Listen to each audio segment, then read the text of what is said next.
Täna ma räägin häälest.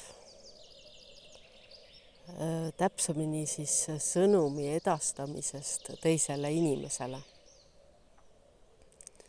See on täielikult toormaterjal, millega ma alles ise hakkan tööle.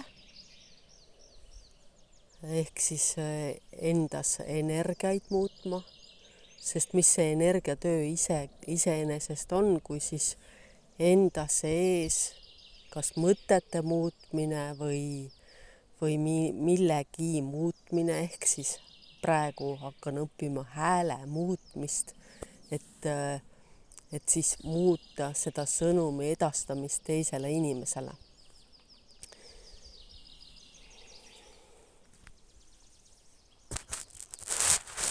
Ja eile ma siis leidsin ühe postituse. Hästi lühike postitus oli, kus oli siis kirjutatud just sellest samast teemast, et meie sõnum ei jõua inimeseni, kui me ütleme seda emotsiooniga. Et kõigepealt jõuab siis emotsioon inimeseni ja see sõnum jääb nagu teisejärguliseks, et ta ei saa seda sõnumit kätte. Ja see täiesti lühike postitus oli ja see hakkas minuga täiega tööle. Täiega hakkas tööle. Ja siis mul oli eile õhtul vestlus oma tütrega, 15-aastase tütrega. No, ja tema mulle väga tihti ütleb, mu lapsed mõlemad ütlevad mulle väga tihti, et ära karju. Praeguseks on nii, et nad on mõlemad juba suured inimesed ja ma karjusin tõesti noorena, sest mina olen viha sees kasvanud, kõik probleemid lahendati karjumise ja vihaga ja ma nagu ei osanud ise ka teisiti. Aga sellepärast ma seda kõike siin teen ja muudan, et kui ma olin oma väikeste laste peale karjunud, siis ma tundsin, et ma ei taha oma vanemate moodi, ma ei taha oma pere moodi elada. Ja ma hakkasin seda muutma.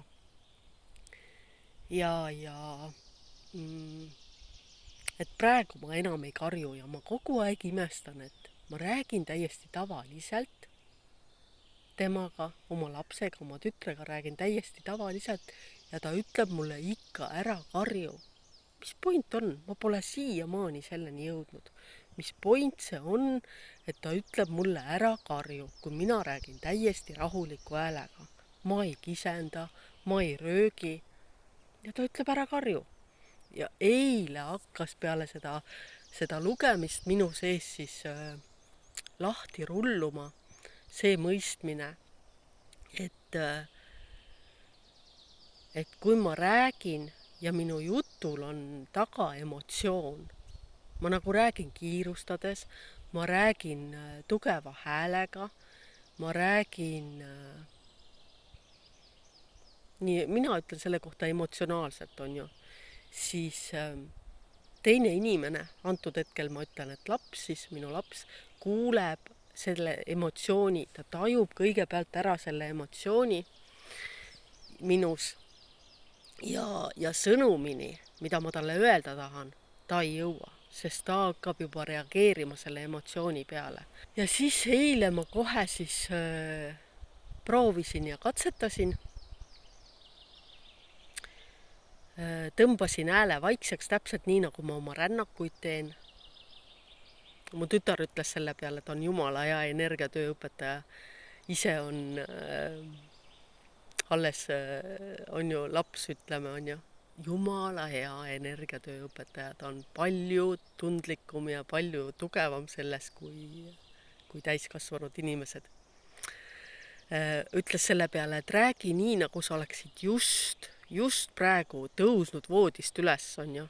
Meie oleme hommikuti alati hästi uimased, et sa räägid siis hästi vaikse häälega, hästi aeglaselt, hästi rahulikult, sul pole kuskile kiiret, sul ei ole emotsiooni taga, nagu sa peaaegu magad veel. ta ütles mulle nii. Ja nii ma eile tegingi. Tõmbasin oma hääle vaikseks, aeglustasin hästi tugevasti seda rääkimist. Lausa uimerdades rääkisin ja hästi niimoodi tasa. Jah, ma ei oskagi paremaid sõnu sellele öelda. Ja meil oli vaja nagu sügavatel teemadel rääkida, mis tõstatab alati meie suhtes siis mingid nagu, kuna mina olen lapsena viha sees kasvanud, siis meie perest ka tõuseb ikkagi viha üles, on ju. Nagu mingi tõrge, on ju.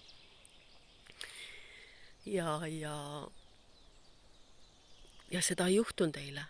Seda tõesti ei juhtunud ja see sõnum jõudis kohale niimoodi rahulikult rääkides. Jõudis sõnum, mitte ei tulnud see emotsioon. Ja mul oli eile veel õnnestus mul ühe lähedase täiskasvanuga ka teha pikk vestlus. Ja tõesti see sõnum jõuab kohale, kui seal taga ei ole seda emotsiooni. See on nii lahe, aga see on huvitav, et ma pole seda ennem näinud, et nüüd ma saan hakata seda märkama. See on jälle see märkamise koht, et jah, et ma saan märgata seda kohta, kui inimene kas tõmbub eemale vestluse käigus või hakkab vastuväiteid esitama või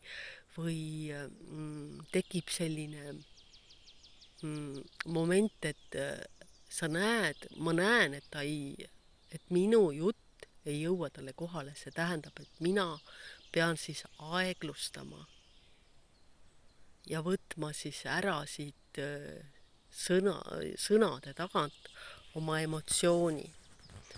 Ma nagu praegu muud moodi ei oskagi kui ainult aeglustamise ja vaikseks, hääle vaikseks tegemisega seda. Ma ütlen, see on täielik toorik, mida ma teieni praegu toon. Et väga huvitav tuda. Minu jaoks on nagu neutraalsus number 1 asi, kuhu ma igas teemas siis